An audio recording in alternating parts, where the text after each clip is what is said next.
It is a privilege and a renewed pleasure for me to welcome you to this 14th Symposium and Exhibition on the ICAO Traveler Identification Program. Our focus this year will be on the use of Traveler ID for more streamlined border controls. This is in line with the TRIP strategy based on the need for a holistic and integrated approach to traveler identification management. Joining us on our exploration in this theme and related issues is the vast array of special guests, speakers, and moderators who have kindly agreed to share with us their unique experience, their insight, and their vision concerning the future of this critical aspect of air travel. On your behalf, let me express to them our most sincere appreciation for their presence here today and throughout the symposium.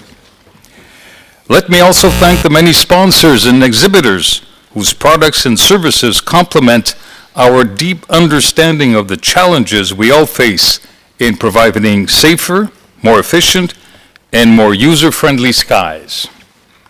Before we get underway, I do have a few housekeeping items. I would kindly ask that you turn off or place on silent mode your telephones and other electronic equipment that could distract from the presentations and exchanges. Again, this year we will provide simultaneous interpretation throughout the symposium, with the exception of the Sky Talks tomorrow morning.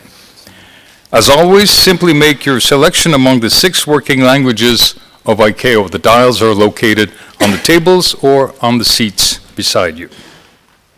Also available is the ICAO app that allows you to keep abreast of each of the sessions and the speakers. Please visit our website for instructions on how to download the app, which is sponsored this year by HID Global. During the course of the event, you will have the opportunity of putting questions to our various panel members through email. The email address is trip2018@icao.int. I'll be reminding you of the process as we engage in each of the moderated sessions throughout the symposium. Finally, I would ask that you return promptly to the assembly hall following each of the coffee breaks and the lunch breaks so that we can keep pace with our schedule. And now, I would invite to the lectern Mr. Sylvain Lefoyer, Deputy Director of Aviation Security and Facilitation in the Air Transport Bureau of ICAO, for his welcoming remarks. Sylvain?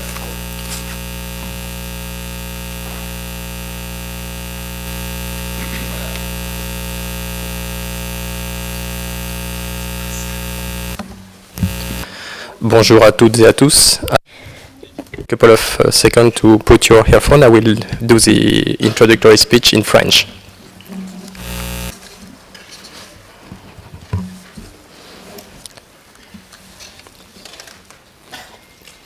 Mesdames et messieurs, ladies and gentlemen, I have the pleasure and the honor on behalf of the ICAO Secretary General, Dr. Fang Lu, to welcome you to the opening of this international event on the development of the ICAO Traveler Identification Program, the ICAO TRIP strategy. Using traveler identification for streamlined border controls is the theme of this year's TRIP Symposium.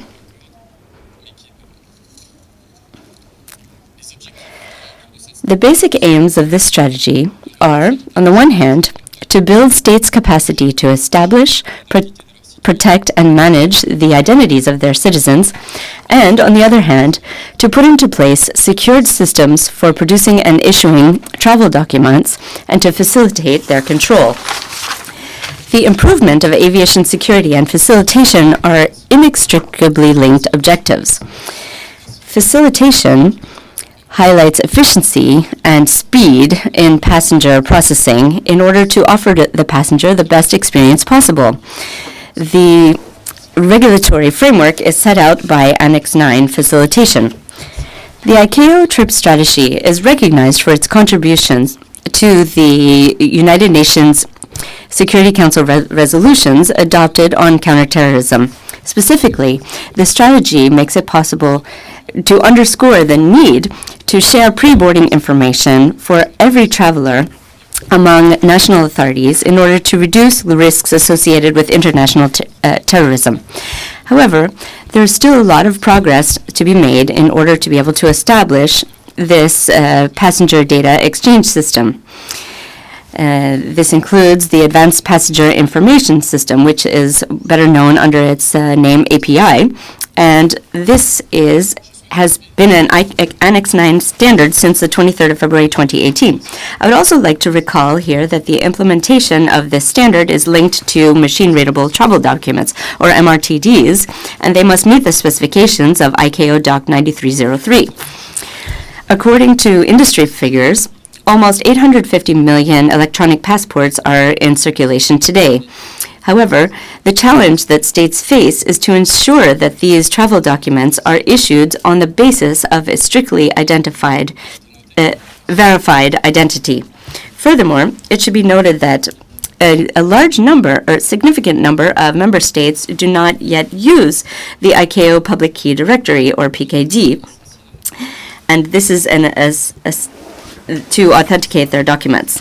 Another essential aspect is of the issuance and control process is to ensure the prevention of the reuse of lost or stolen documents. And so it's very important to ensure there's systematic reporting of lost or stolen documents to Interpol.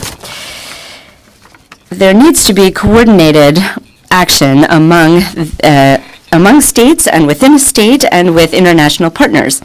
This cooperation is set out in specific Annex 9 standards.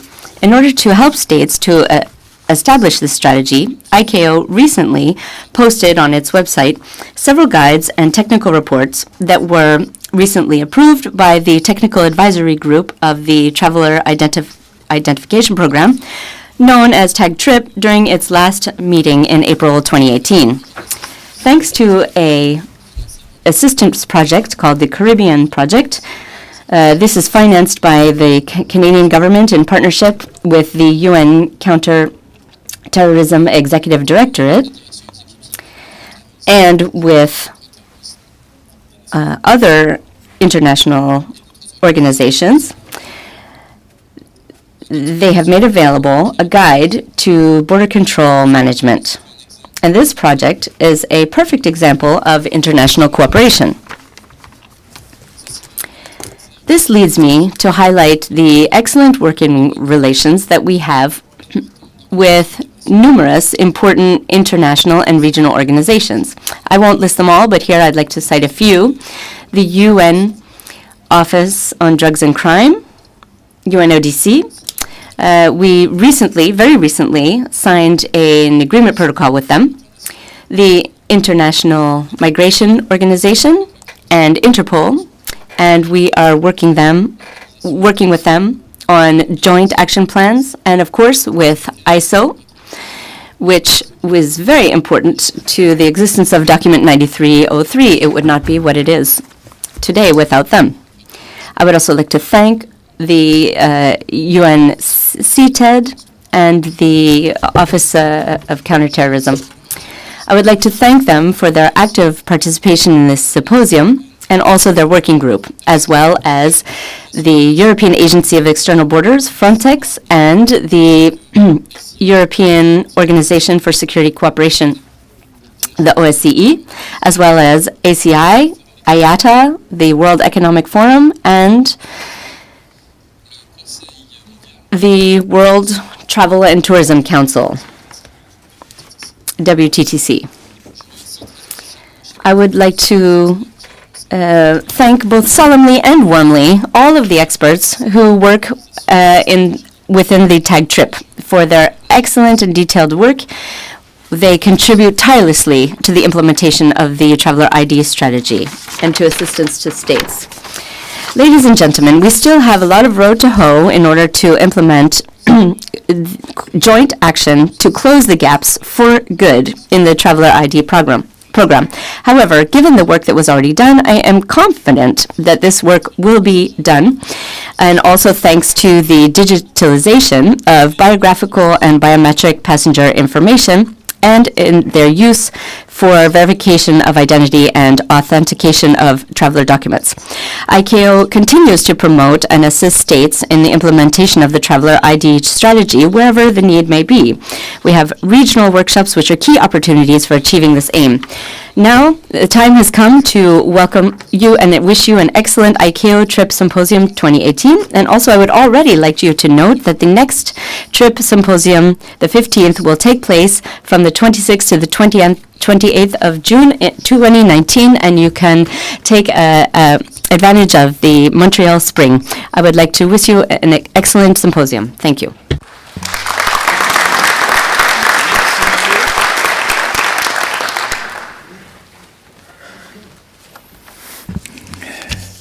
Thank you very much, Monsieur Lefoyer, for setting the stage for this exciting symposium and for outlining the work that lies ahead for us in the years to come. Our first guest speaker for this opening session is Mr. Ulrich Ahnfeldt-Mollerup. He is a senior political affairs officer within the Chief of Capacity Building Unit of the United Nations Counter-Terrorism Center.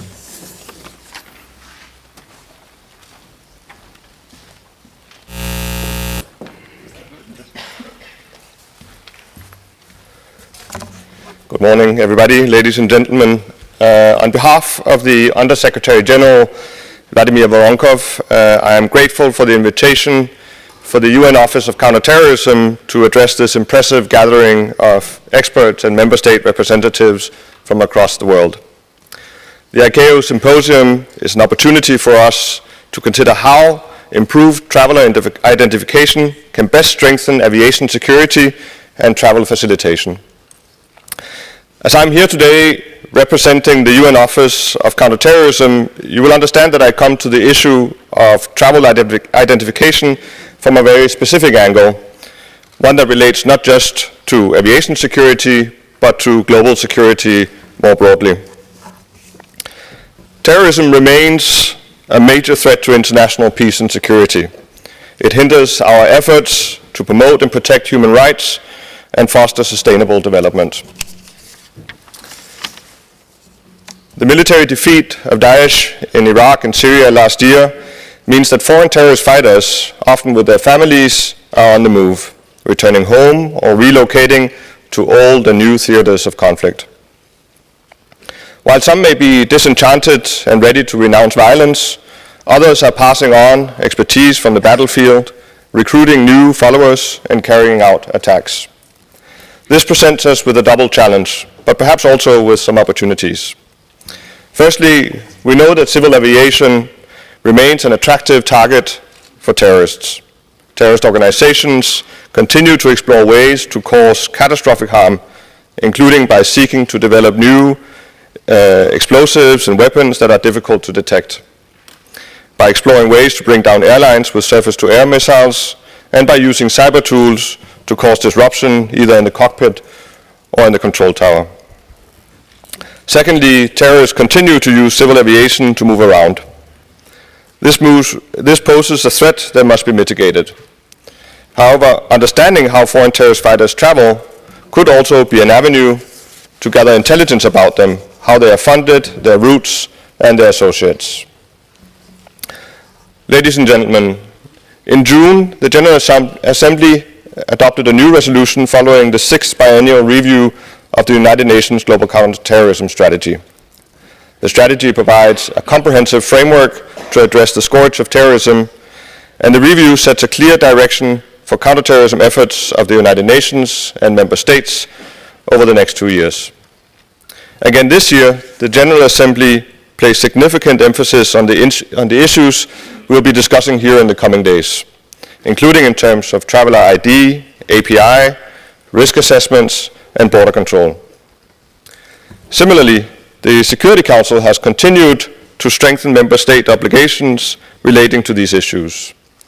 In 2014, it made the implementation of API mandatory, and late last year, the Council decided that, and I quote, "Member states shall develop the capability to collect, process, and analyze, in furtherance of ICAO standards and recommended practices, passenger name record, PNR data, to ensure PNR data is used by and shared with all their competent national authorities with full respect for human rights and fundamental freedoms for the purpose of preventing, detecting, and investigating terrorist offenses and related travel." End quote. The Council also urged ICAO to work with its member states to establish a standard for the collection, use, processing, and protection of PNR data. The Security Council has tasked the Counter-Terrorism Committee and its Executive Directorate, CTED, to monitor, promote, and facilitate member states' implementation of these Council decisions.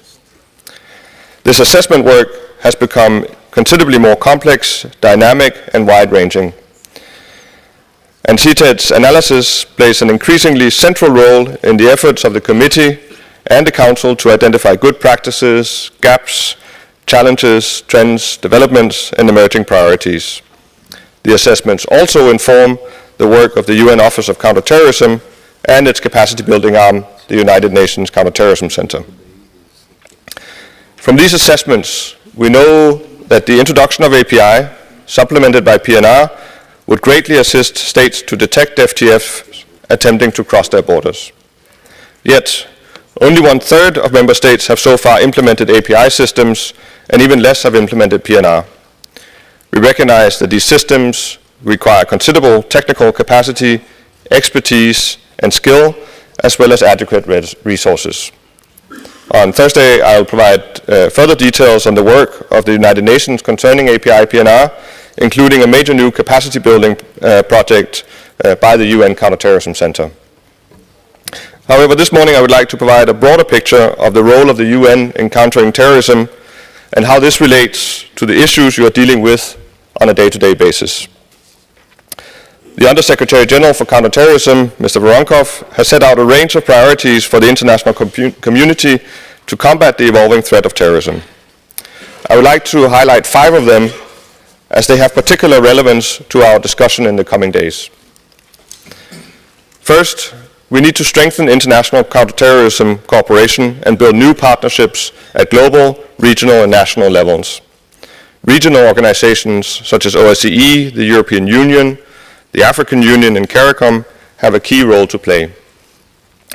Many coalitions and networks share actionable information to detect, identify, disrupt, and prosecute terrorists.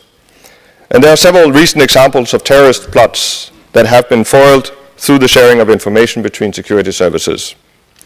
But there's more that can be done to expand these networks and ensure that information is shared in a consistent, timely, and secure way, especially in the regions and sub-regions most challenged by terrorism. Second, we need to adopt a comprehensive and inclusive all-of-society and all-of-government approach to countering terrorism and preventing violent extremism. There's a need for strong coordination between a broad range of partners, including law enforcement, security and intelligence agencies, civil society, the private sector, religious groups, health and education providers, academia, and the criminal justice system. This symposium is a good example of such cooperation, and I look forward to the next day's exchanges with the private sector and civil society organizations represented. Third, we must ensure that counterterrorism measures fully respect human rights. As the Secretary General said in his landmark speech in London last November, and I quote, "Terrorism is fundamentally the denial and destruction of human rights, and the fight against terrorism will never succeed by perpetuating the same denial and destruction." End quote. As we address the security issues relating to civil aviation, we must always ensure compliance with international human rights law, including refugee and humanitarian law. The growing opportunities that we have in terms of viewing biometrics and sharing personal data must be accompanied by safeguards. Fourth, we need to highlight the tragic human costs of terrorism. We must never forget the tens of thousands of people that have been injured, traumatized, or lost their lives during terrorist attacks. We must offer practical, emotional, and psychological support to the survivors of terrorist attacks so that they can rebuild their lives as best they can.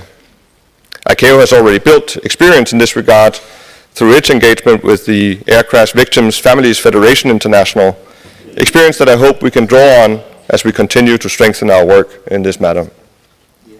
We must also give a voice to the victims of terrorism, who are often overlooked and quickly forgotten.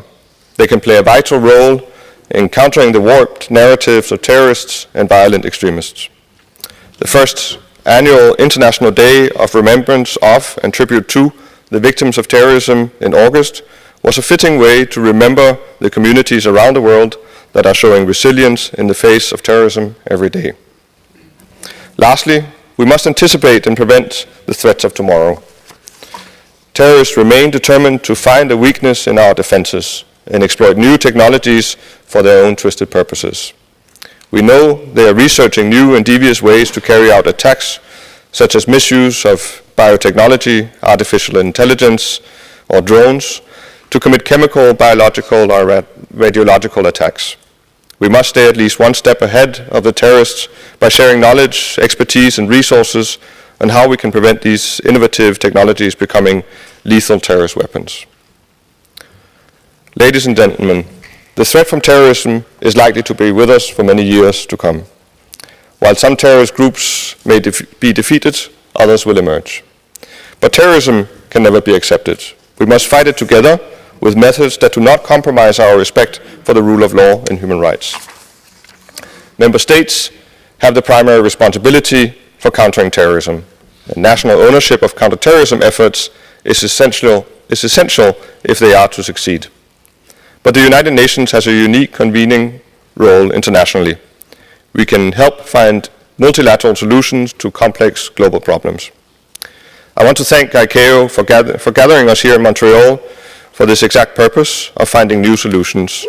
I look very much forward to learning from you all in the coming days and wish you a very successful and productive symposium. Thank you.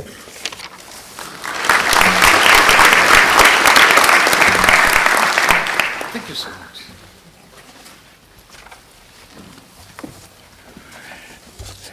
Thank you very much, Mr. Ahnfeldt-Mollerup, for your excellent presentation and a reminder that cooperation remains our best strategy in our concerted efforts at counterterrorism. Our next speaker is Mr. Simon Deignan. He is Program Manager for Travel Document Security at the Organization for Security and Cooperation in Europe. And I think, Simon, you're going to walk around a bit. Clicker. You're good. You're good. Good luck. Okay, perfect.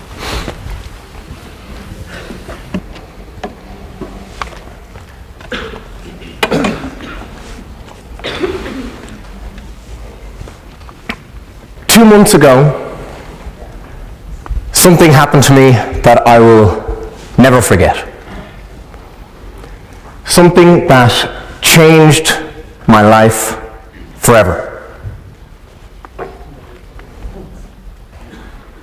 I had a baby. I became a father for the first time.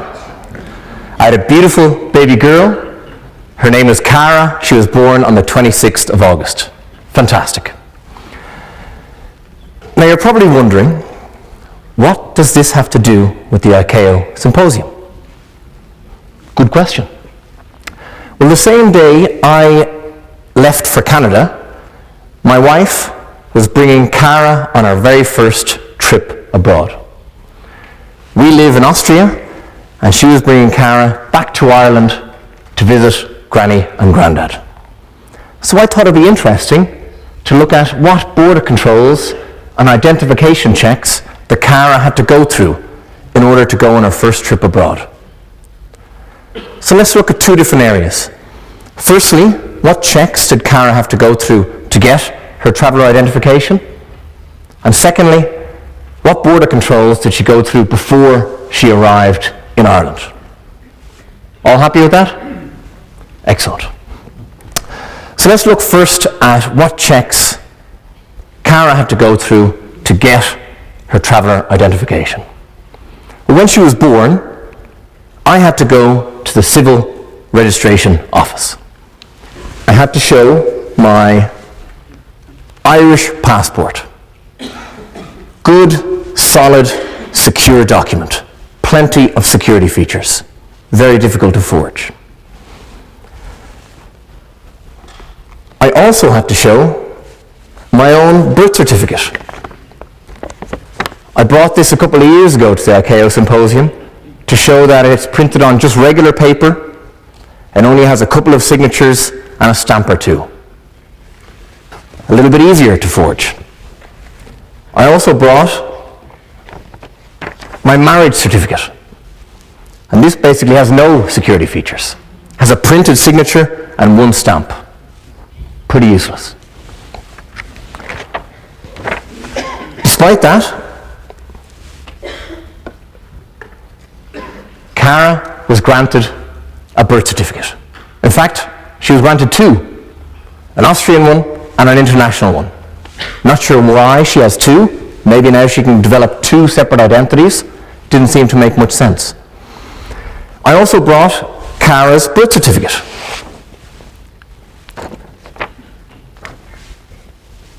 I'm sad to say that Cara's birth certificate has even less security features than my birth certificate from the 1980s.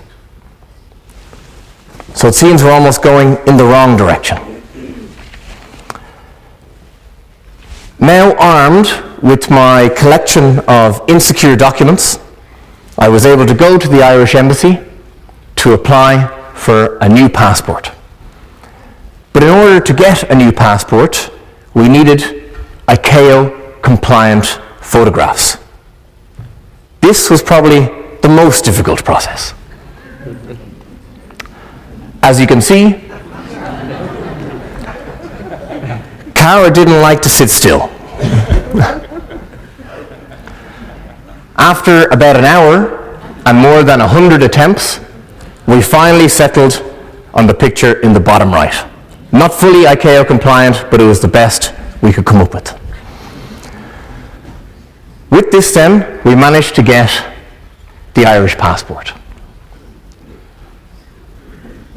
This passport now is valid for 5 years, even though Cara will likely not look like this in 5 months or maybe even in 5 weeks.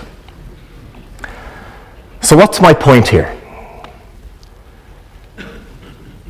Cara now has 2 birth certificates based on multiple insecure documents on a passport that has probably a validity that is too long.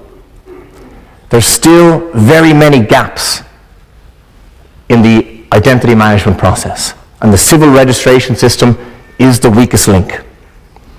Last year, I presented the OSCE compendium of good practices in identity management.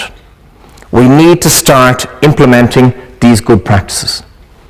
The EU now has an action plan on document fraud, and ICAO, of course, has the TRIP strategy, which brings everything together. But we can do more. Let's look at the second part. That is, what checks did Cara have to go through before she arrived in Ireland? I'm talking now about passenger data, API and PNR. So for every international flight, there is an aeroplane, a boarder, and a border guard. Excuse my simple pictures. When Cara arrived at the airport, she would have checked in for her flight using her new passport. This information would have been sent to the airline. If the country had an API system, they would be able to receive this information in advance. Now, why is this useful? Well, they can use this information to check it against watch lists, no-fly lists, terrorist databases. They can also use it to check against risk profiles that they may have set up.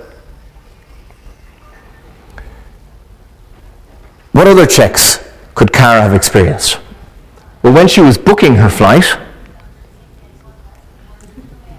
this is my ridiculous photo to demonstrate that, she would have sent some more information to the airline.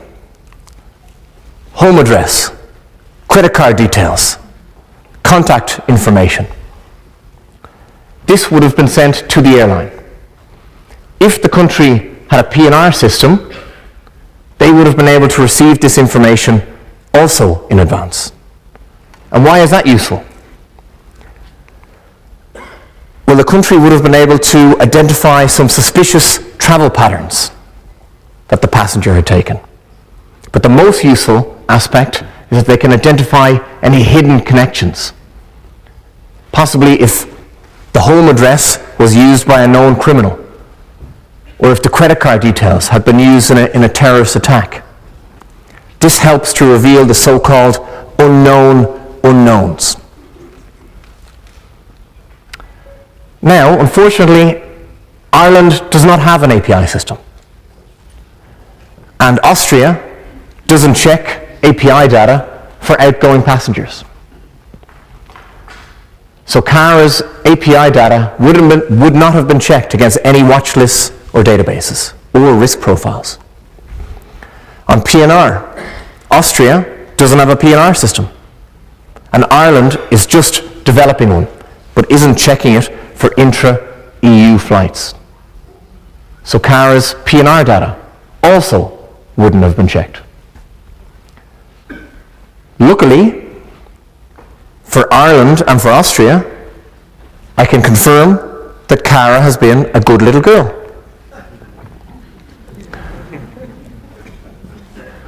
I cannot say the same for all of the other passengers on that flight, or all of the other passengers that take that same flight every day of the week. What's my point here? API and PNR are now mandatory, as Ulrich said, but there's still a huge gap of countries who haven't established these systems. The OSCE is now trying to help states to set up these type of API and PNR systems, but we can do more. In conclusion, we looked at Cara's passport and how the civil registry system still has a number of weak links. We also saw that a number of countries are still not collecting passenger data. I'm glad that this symposium is looking to address some of these problems. We can and must do more. The end of this story is that there are 4 people who are very happy that Cara made it safely and soundly back to Ireland. Her grandparents are falling in love with their new grandchild and learning how to change a diaper all over again. I'd like to thank the organisers for inviting the OSCE to speak at the opening. My contact details are on screen. I look forward to working with all of you to close these gaps in the identity management cycle. Thank you all very much.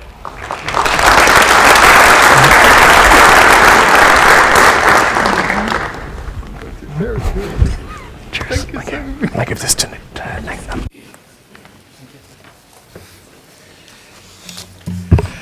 Thank you very much, Simon, for this reality check to begin with, but also with the family humor, and please give our best to Cara for many safe travels in the future.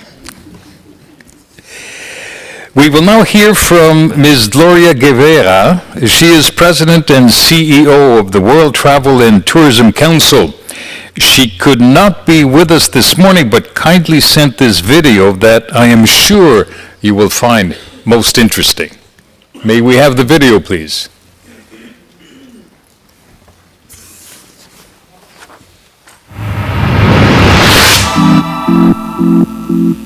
Hello, and thank you ICAO and Dr. Liu for the invitation to be here today. I'm sorry that I cannot join you in person as I'm currently in Asia, but I'm delighted to provide an update on our #1 priority. But let me first just tell you a little bit about WTTC. WTTC, or World Travel and Tourism Council, represents the global travel and tourism private sector. More than 170 CEOs from around the world are our members. All geographies, and we cover all industries. We also do research on the economic impact of travel and tourism in 185 countries. And we have done this for 25 years. That's why we know that last year, the contribution of travel and tourism was 10.4% to the global GDP. We support more than 330 million jobs worldwide, which is 1 in 10. Yes, 1 in 10 jobs in the planet depend on travel and tourism. And the best number that I can tell you is that from all the jobs that they were created last year, 1 in 5 new jobs were in travel and tourism. Despite all the challenges that we see, 47% of the jobs that we know today will be automated or transformed. 1 in 5 jobs were created in our sector. So that proves that we are the best partner for governments to create jobs. Now, the projections are wonderful. We had an excellent year last year, 2017, but if we look ahead, they are even better. UNWTO, the United Nations World Tourism Organization, reported last year 1.3 billion international arrivals. This is 1.3 billion people that cross the border. That number is going to grow to 1.8, which is 50% more by 2030. IATA had a wonderful year. In 2017, we broke a new record. 4 billion people took a plane last year, and that number is going to grow to 7.8, which is almost double by 2036. So these projections are good news. The challenge is how do we make it happen? How do we manage this growth? How do we maximize the opportunity as we have some constraints with the infrastructure? We know that we don't have enough capacity. We know that we're not going to be able to grow 100% of all the airports from around the world. So how do we make it happen?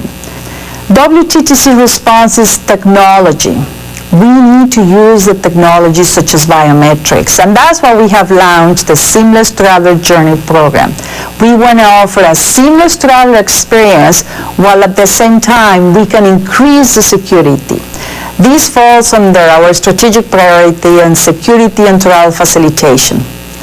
We are coordinating an industry-led vision for the future of travel with IATA, ICAO, ACI, and everyone, so that we can move faster. And as Dr. Liu mentioned in our global summit in Buenos Aires, she highlighted the challenges. How do we align the different stakeholders involved so that we can have this seamless experience? How do we involve customs and immigration? How do we increase security and involve them as well? How do we involve civil aviation, airlines, airports, cruises, hotels, car rentals, the traveler? And we also, how do we include existing initiatives? Let me share with you where we are.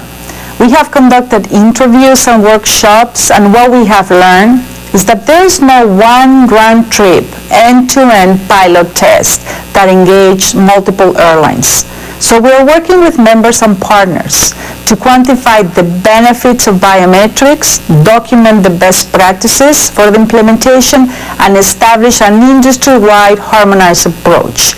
This end-to-end pilot will include multiple airlines, multiple airports, a hotel, a rental car, and GDSs and travel companies, and it will be announced very soon. We will continue communicating with governments to speed up this global adoption of biometrics. Finally, I would like to recognize the importance of the work that ICAO is undertaking in this area and emphasize that we share the same vision. Public and private sector partnerships are crucial to the success. Your expertise and involvement is needed, and I appreciate it so that we can move faster. Thank you in advance, and I wish you a very productive discussion in this session and a very successful event.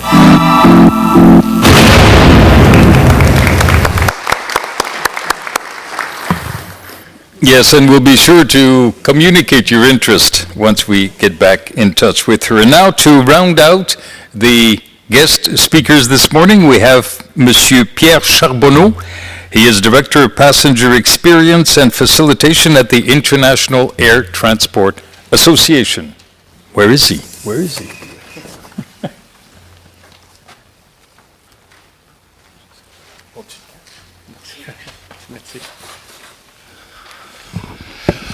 Good morning, everyone. Thank you for having me here today with you. Being the last of the speakers of the morning, it's hard to find something that's not nearly being said, especially following Gloria, for which whom we're working very closely. I think to set the stage for this symposium, I'd like to repeat one element that you mentioned. It's probably not the first time you hear it, but as an industry, we are facing this incredible challenge of looking forward to having double the amount of passengers that we are currently handling by the mid 2030, 2035. And as Gloria mentioned, as we share this vision as well, we do not believe that the solution is with building more capacity, more infrastructure, more bigger terminals, and do the things that we are the same we were doing today. Clearly, technology is important. Seamless processes are important. We're all working together with this industry to absorb this growth and make sure that we can provide customers with a safe, secure, and seamless journey. So clearly, this is something that is the burning platform that really pushes us to work together and make sure we can enable this so that when Cara travels, when she's 18, she'll be able to look back and say, my dad and the companies were part of making my travel easy today. So here's a goal. What I'd like to bring for you today is the vision of the customer, the voice of the customer. One thing we do every year at IATA is not only measuring the growth and look at the trends, but we also want to keep our finger on the pulse from the customers around the world. And we do an annual survey to see if the trends are changing and what the new customers are looking for. And today I'm going to talk about I'm talking too fast. Sorry, I'm French Canadian, and when we speak English, we speak very fast, so I'm asked to slow down a little bit. So here's what the customers are telling us. When we did the survey over 10,000 people around the world, we think that year after year it is very reflective of the travel patterns and the various geographical areas and the realities. And this is your customer of today, and you'll hear about tomorrow. They want the travel to be simple, efficient, conscious, and paperless. They want a seamless journey. Travel is no longer just a transaction. It is an experience. They want to live it and remember it from end to end. So this is something very important that they're telling us. And again, this is compelling, as Gloria was mentioning, to look at the entire end-to-end, not only the airport portion of the flights, at the airport processing, but beyond that. They want to have fast, intuitive, and self-service experience. So you will see in one slide coming down that the more customers feel in control, the better experience they seem to have. And where they see still some pain points is where they don't fully have control of their journey. And that's something that we can certainly work to improve. Certainly looking at expanding the experience on board. This is more a message to airlines. They want to make sure that the time spent on board is well spent and they can enjoy it. And finally, they really want to be in touch with every aspect of their journey. They want to know what's happening at every step of their journey and want to be informed where their bag is, where their flight is, where the gates are, so on and so forth. And when things go wrong, you will see that there's still an expectation that there's going to be some sort of human touch to help them secure and make sure they're back on track with flight disruptions. So what we do is we actually ask customers in every step of your journey, what is your level of satisfaction with the various processes you need to work? And with the recent technology changes in the last 10 to 15 years, there's obviously been a lot more self-service options given to customers. They don't depend on airlines to do the processing for them. And as we measure the satisfaction for each of the touch points, customers are telling us, when I feel in control, when I can control my own destiny, I'm very satisfied. I've got the options to do it at my pace, at my leisure. Where the experience is still to be improved is where they believe they don't have control. Traditionally, it is border control, security, where they depend a lot on other processes. They cannot do self-service. So in terms of providing an overall best experience and seamless, I think this is where one of the challenges we have to do together, while never compromising safety, obviously. We're also asking customers, how are you willing to share more information about yourself in order to get this seamless journey? And the majority of the customers are willing to do this more and more. They're willing to share a bit more about themselves if it gives them a seamless journey, as long as they can get the reassurance that the data is being handled properly and that this is a safe way for them to do that. So there's more of a willingness, and that's going to keep building over time as we get those pilot projects and demonstrate that this is good for them. There's no issues with privacy as well. Interestingly enough, we have seen a slight decrease between this year's survey and last year's result, and part of the information we found is we've seen some, the breaches that were done with the Googles and some of these big, large companies, GDPR. I think people have been a bit nervous when they see a leak. It takes a little step back. So our challenge is to build that confidence back so we can use the data and make sure that the customers are willing to share it furthermore. Paperless experience. Simon was showing all the papers that he had to process to go through, and we still carry our passports and boarding pass, and we show this around. Customers are quite willing to use biometrics as their new identification, your new token to be able to travel. So more and more, I think they see this trend of being able to use that, and they see the benefits of it.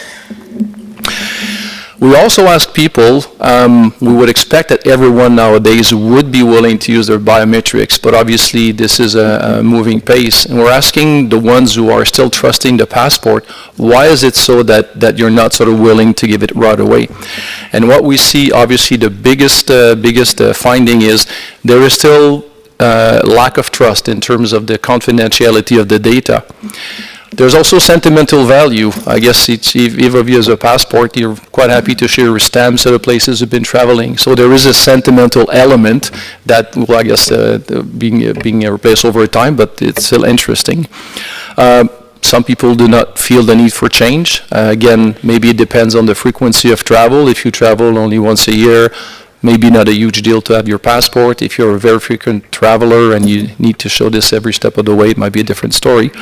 And people are still confident that with your existing passport, the journey is going to be smooth because it's long been tested, and they still prefer to do that. What's interesting as well, and I think this is important for a symposium like this when we're discussing digital identity and how we can make the journey fast, is a lot of people obviously are connecting through various airports.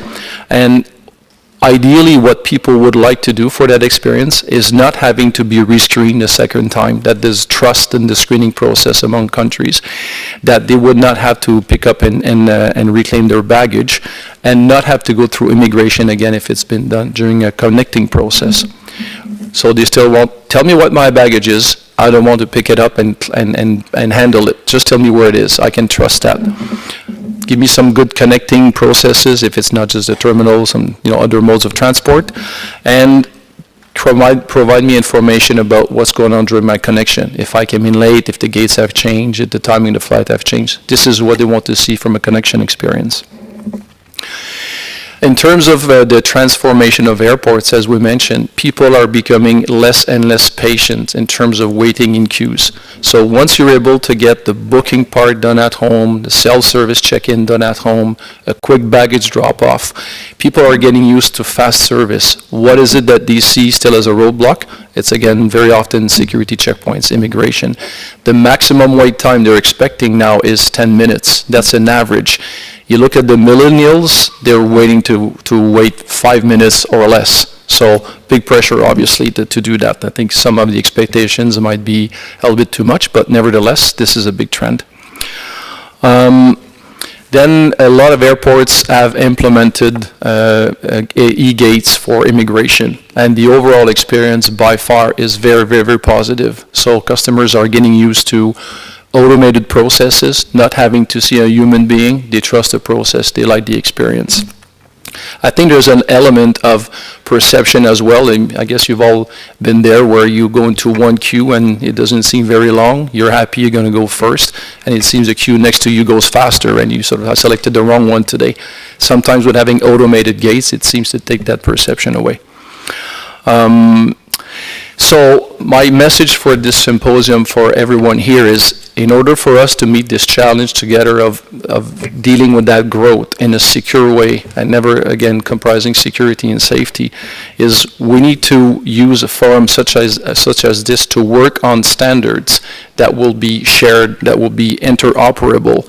And this forum should facilitate the exchange of information between the stakeholders and increase collaboration, because not one stakeholder alone holds this process. It really has to come together. And in the end, everything that we learn here, that's a good platform for us to do some capacity building and sharing with the member states and the people who are willing to come on board. So really wish you a very good symposium. Hope you keep this in mind in terms of a customer request as we do our work, and have a great day. Thank you.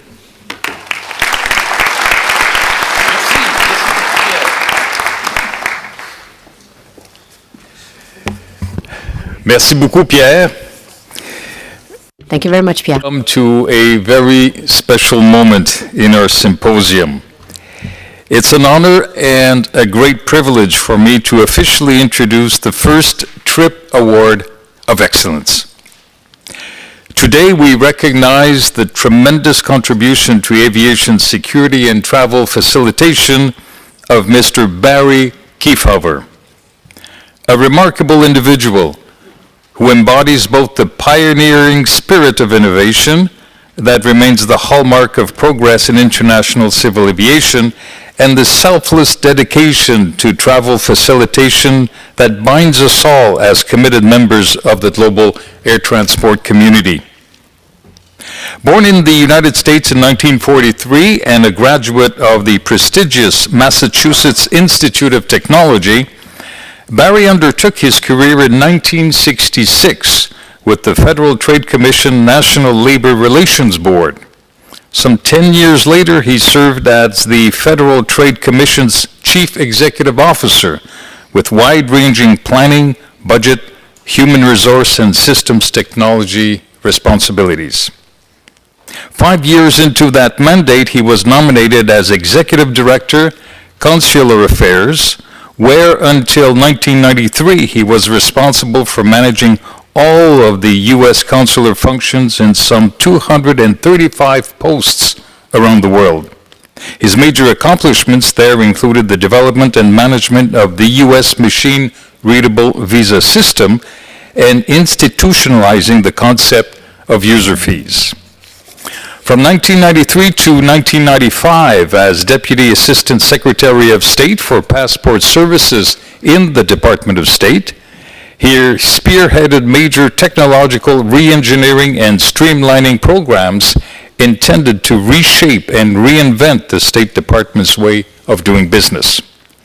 During this period, Barry chaired the ICAO New Technologies Working Group, served as head of the U.S. delegation, and began working towards the development of a world standard for biometric measurement and machine verification of international travel documents. He also chaired many international fora, notably within the International Standards Organization. Through the years, he remained active on every front.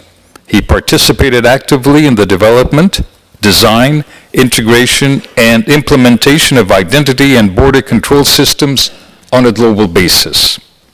He worked very closely with key decision makers in the design and implementation of secure systems using current technologies in such wide-ranging applications as travel, identity, gaming, access control, and passenger facilitation, to name but a few.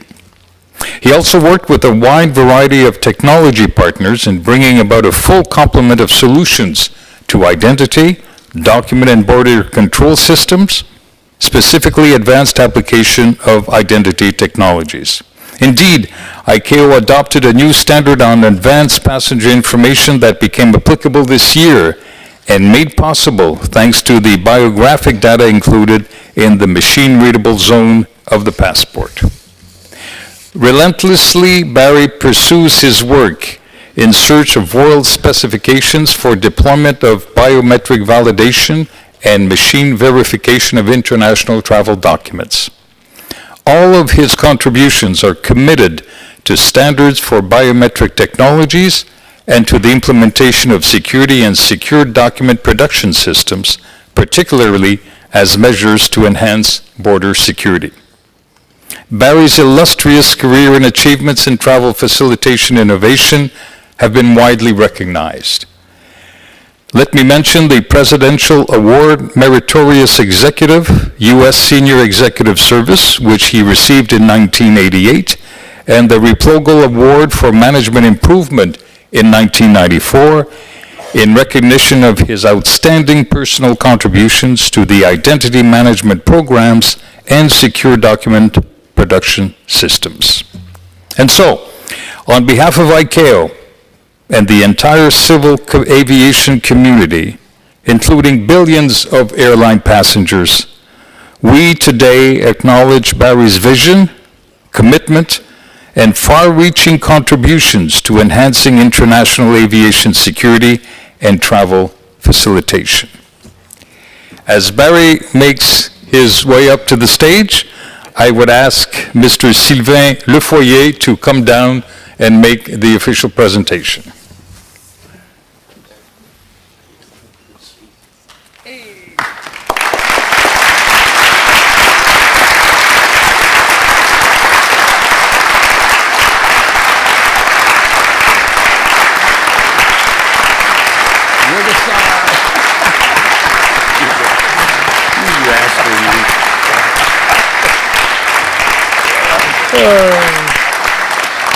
I'll take that phone for you.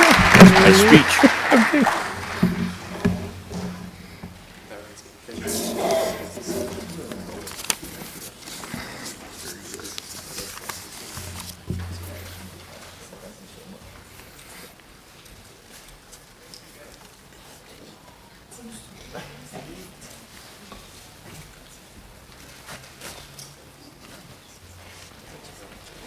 Thank you.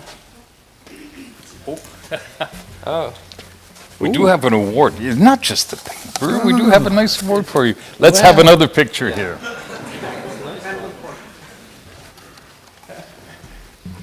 It's a Canadian goose. It just flew away.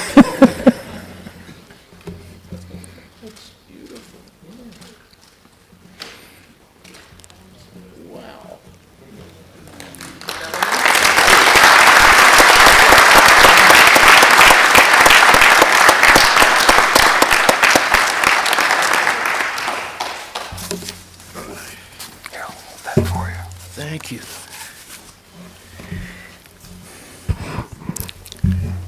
Those of you who know me know that humility is not one of my great character strengths. However, this moment brings me a great sense of humility and a great sense of humbleness. And I thank you, Denis, for those comments you made. Listening to you, I remember a lot of that stuff, but it actually sounded pretty good. So thank you. Just a couple of comments. Also, those of you who know me know that normally I am not without words, but I do have limited verbiage today because of the moment. Just to say that back in 1987, we of ICAO, and I consider we together, launched what was a bold experiment. It was intended to harness cooperation and collegiality between governments and the private sector. Imagine that, cooperation.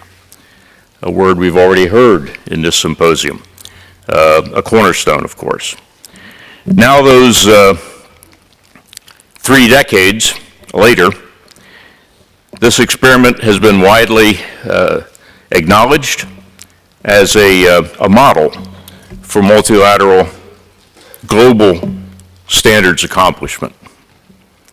It's sometimes not easy, sometimes not even fun, but always we knew this stuff was important and meaningful. And the glue holding all of this together are the people involved. Those from government and those from the corporate sector. I'm proud and honored to have been one of those people, simply one of many who I think, frankly, share in this recognition and certainly deserve to share in this recognition. And I very much appreciate all that this means to me. So thank you very much.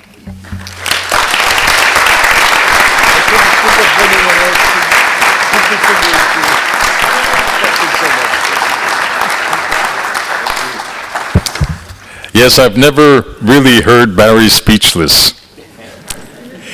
Actually, I would add a very short comment to indicate that at the conclusion of our symposia of the past, Barry did an excellent job in summarizing the debates and discussions of the 3 days and inspiring us to move forward in the direction of safety and security. So again, Barry, well done. Thank you. We now come to the coffee break. We're a tad late. We're running just a bit late, so we'll push it to maybe 11:05, but we'd like to see you back here promptly at that time. I'd just like to mention that the coffee break is sponsored by Cirrus, and we thank that organization very much.